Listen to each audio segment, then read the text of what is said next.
So after that entirely forgettable experience on coming down off a straight mountain, which was anything but straight, I got really sick after we got home and started coughing, was out about, I don't know, several weeks. After I kind of got over it, we left right after Christmas, and I didn't want to hike. Arnie wanted to hike.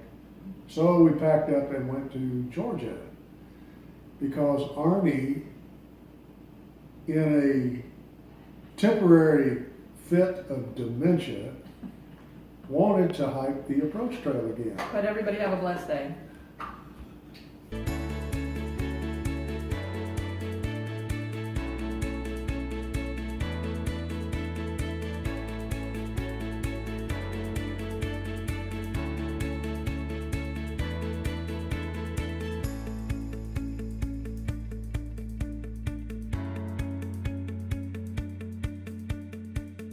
I didn't want to hike. Arnie wanted to hike.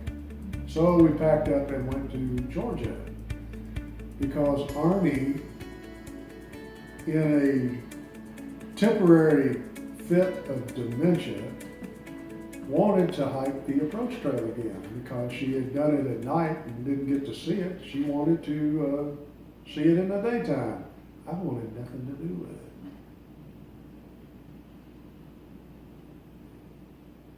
So, I'm leaving. He doesn't even want to see the video. Is that right? You don't even want to see the video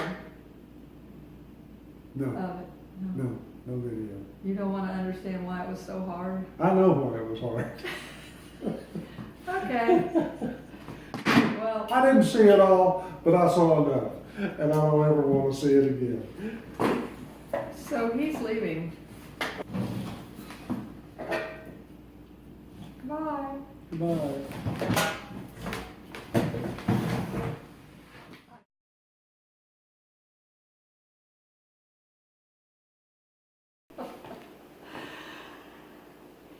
His experience on that approach trail was worse than his experience coming down that mountain. So, and it was the first day, 2, 3 days that he'd ever hiked in his life, and the first 2 or 3 days I'd ever hiked in my life. So most people would have definitely left and never come back. Anyway, the reason I'm doing this, I wasn't going to put this in, but I've seen so many things on YouTube and on Facebook pages where people are talking about, do I do the approach trail, do I not do the approach trail? So I'm not going to give an opinion about whether anybody should do the approach trail or not, but what I am going to do, when we went back, I basically videoed my feet walking on the approach trail in order to show, what makes it so tough. And I've added up the elevation that you climb, while the elevation gained is something like 2,000 feet, but by the time you go down and then you add it back up and you do the downs and the backups, it's over 3,000 feet. So people come out and they haven't really hiked. They do the 600 steps, which for me 600 steps is not a big deal anymore because I do stairs all the time. So I do 3 times 600 for my workout, but with weight. So, but the average person doesn't climb stairs. So you climb those stairs, and then you get to the top of the stairs and you're already exhausted, and then you've got an 8-mile trip to Springer. After that, doing another 1,000 feet up, which is actually going to end up being about 2,000 to 2,200 total climbing that you're going to do over a trail that's got pretty good rock steps and different things like that. So I thought I'm going to go ahead and insert this, and just at the end I'll kind of give some thoughts on what I think. And I consider myself a rookie hiker still. I'm not someone that can give real, quote, experienced advice. I mean, I've hiked 300 miles now on the Appalachian Trail, but it wasn't truly through hike type. We had lots and lots of rest days. I've now hiked, at this point in these videos, would have hiked 21 days, and it's in 2.5 months, between him being sick, between us having to be home, between all the rest days that we took. I mean, we were in the woods camping, but our you know, as a shared sleeping in the back of our minivan, but we weren't hiking every day. So, you know, I was getting stronger and really wanting to hike more, and he was really wanting breaks, which is fair, and it's not in any way to, you know, put him down or belittle him. I mean, with the body he has and he has to work with, it's just amazing that he'd hike one day, much less 21 days. So anyway, we try to figure out how we can, you know, kind of keep both of us happy. So that's partly why I did it. And the other reason that I thought of doing the approach trail was I already knew it. And I knew how far it was before I could get to where he was. That way he wouldn't be so worried. He had certain places where he could go and meet me, and then at the end of the night, he'd have a pretty good idea what time I would get there. And so he didn't get worried. So I think being alone with me out there hiking, and we didn't have good cell service, and we didn't have a device yet to communicate with, so it was harder on him. You know, for me it was great. It was fun. I'm out hiking. It's great. But it's always harder on the person that stays at home, so to speak, than it is on the person that leaves and does whatever it is they're doing. And in fact, those of you through hiking leaving family members might want to keep that in mind. It's going to be harder on them than it is on you. So when I saw all these people, you know, continuing to talk about it, I thought, well, you know, nobody's really videoed a lot of the approach trail because everybody's so excited they just want to get it done and get to Springer. So I just thought, I'm going to go ahead and put it out there now. I don't know yet, I haven't put this all together yet, but it's probably going to be pretty long, and I'm going to leave it long. And if you don't want to watch all the detail, you don't have to, but if somebody out there wants to see just lots and lots of the terrain that you're going to walk over on the approach trail, and as it goes along, I'll talk about the elevation, the going up and the going down, and those kind of things. The video is done on January 4th, so it really fits with, you know, it's a year ago, January 4th, and there was water on the trail at this point. But it fits with the time. Anybody going out in January or early February, this is pretty much what it's going to look like. Even into March, before the leaves come out, I mean, this is what the approach trail will look like. So you can then make a decision about whether you feel like you are equipped physically and mentally to go ahead and do the approach trail, or if it would be better for you to maybe go to Amicalola, get your picture taken by the arch, weigh your pack, hang out, do that a little bit, and then get a shuttle driver to take you on the road to the parking lot that's just 9/10 of a mile north of Springer Mountain. Walk south, back up that mile, which G talked about in another video, back up to Springer Mountain summit, back to the rock, get your picture taken up there, and then turn around and start back down southbound. So I'm going to go ahead and show that video from January 4th, and then when it's over, I'll give some input about what I think about the approach trail for a new hiker starting a through hike. Just keep in mind that this video, you're going to be seeing my feet on the trail, very little of anything else, and it's strictly about the trail terrain. I do talk during the video and I give a lot of information, and then if there's something I feel like I need to add, I'll put a label, and if I feel like I need to narrate something on top of it, then I will. So, hope you enjoy it, and if you don't want to watch all of it, but you do want to hear the discussion at the end, you know, you can skip to the end. So, enjoy!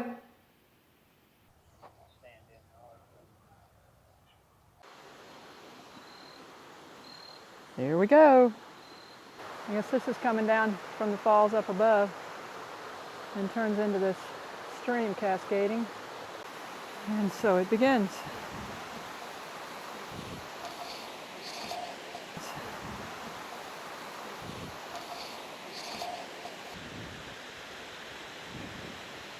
All right, no more dawdling.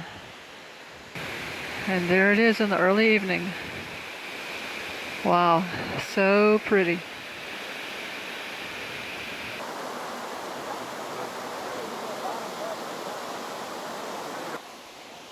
And then, friends, the reward.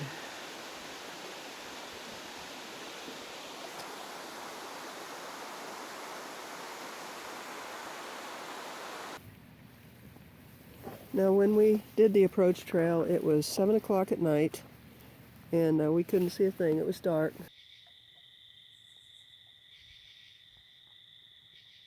This was our first steps.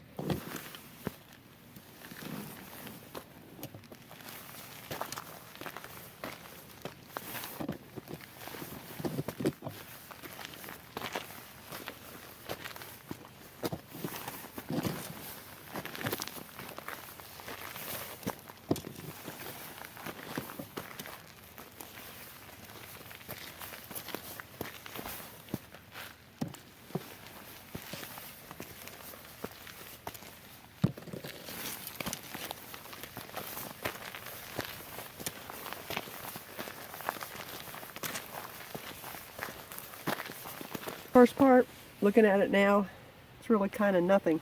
Not too bad. There you can see a few roots.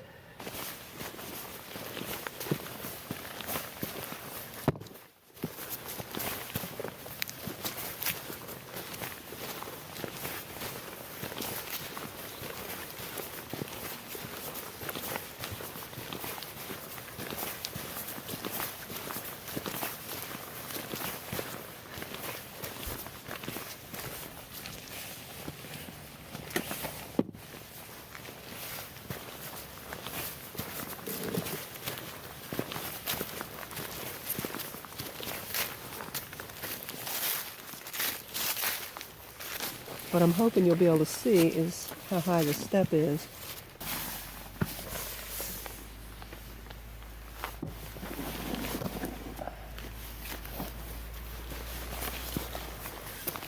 So one, not bad.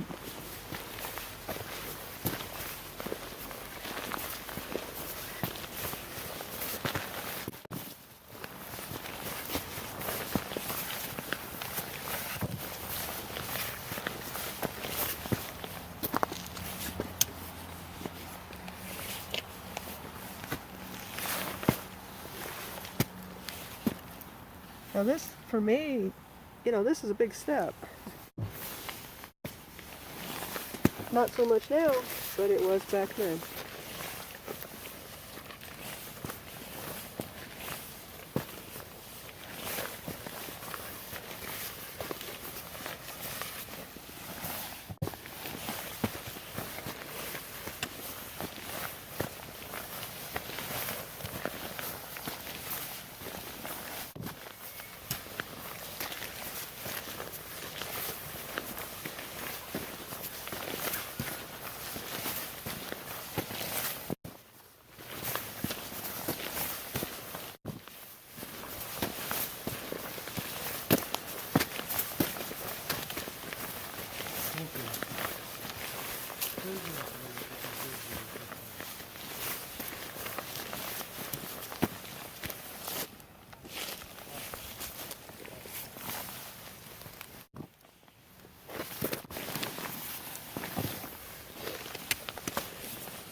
So we've gone about a half mile, and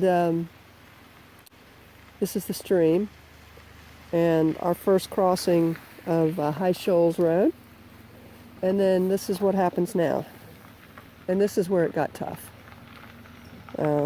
going up these steps, and then we have a pretty steep up that goes on for quite a while. Now I've been doing stairs. 1,000 feet of stairs 2 and 3 times a week, and this seems like nothing to me now, but at the time I did not have strength in my legs yet. Of course there's me, you know, it's always going to be tough, but especially right at the beginning. And again, he was carrying at least 45 pounds. We're both down to 30 now and less, and trying to get down to 25. So, big difference. The whole reason I'm doing this is to help other people see the significance. People that quit at Neil Gap, I'm thinking it may be just because, you know, they start off with too much weight like we did and just feel like there's no hope. And I can tell you that When you get rid of that 15 pounds, it is a huge difference. And what we're doing right here, you see every now and then, but not near as much as at first. And then of course, you know, Blood Mountain, just tough. So we got a pretty steady uphill going here. And once you get used to them, again, this is just part of the day. When you're first starting out, your first experience on the approach trail, first AT experience, pre-AT. It'll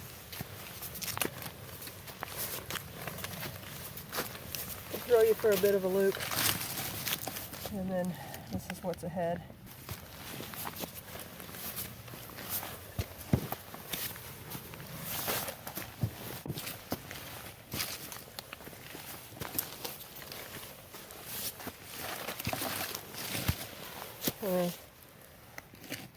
These were always the killers for me.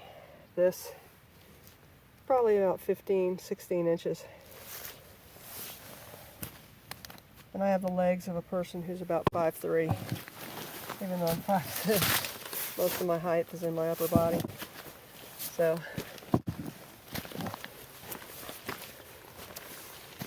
short-legged people, beware. Everyone else, probably no big deal.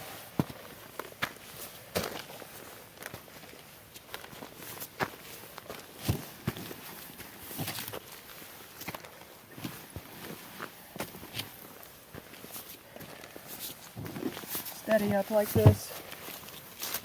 Again, we've done many of them now, so not that big a deal.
Still going up.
Oh, big one.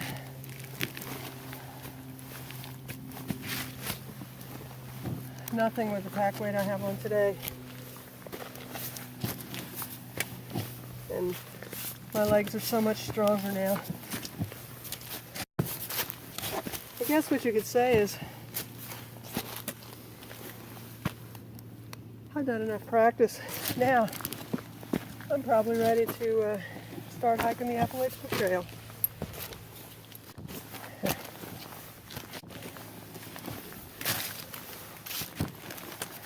Hey, may as well practice on the trail. Those miles count, even if they were ridiculously hard and slow.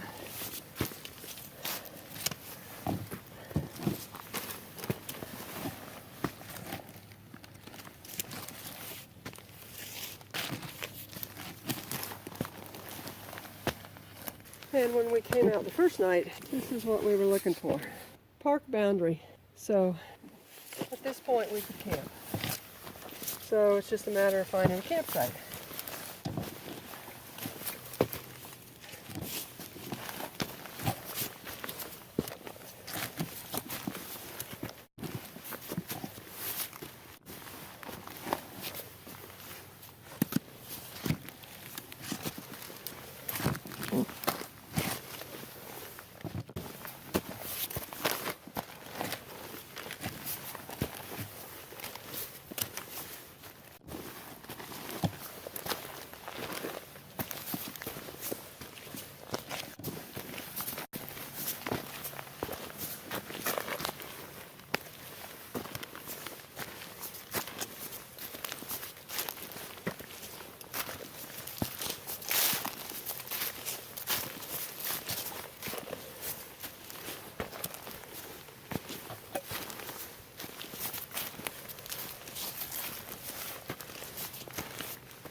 And this is the place where we spent our first night.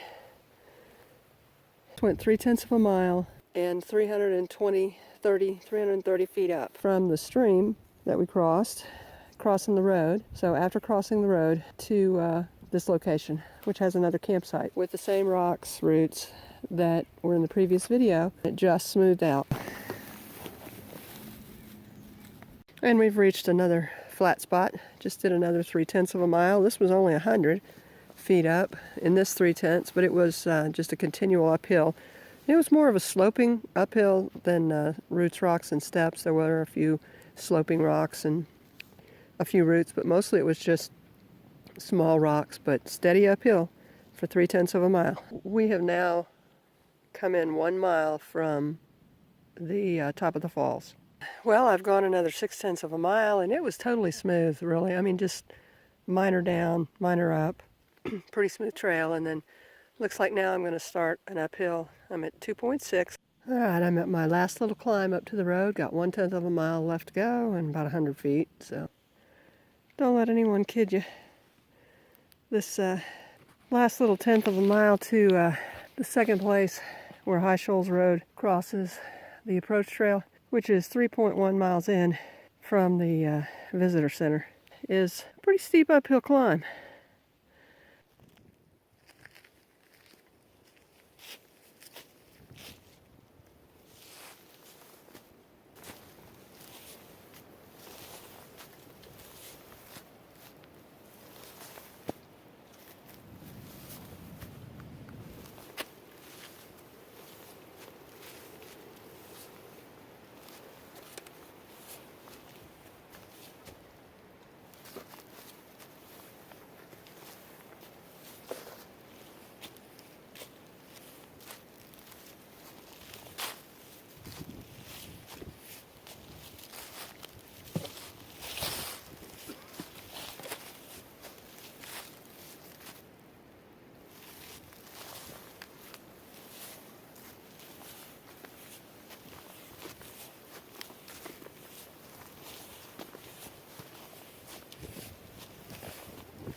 So at mile 3.1 and elevation 2827, I think it is where we found the campsite.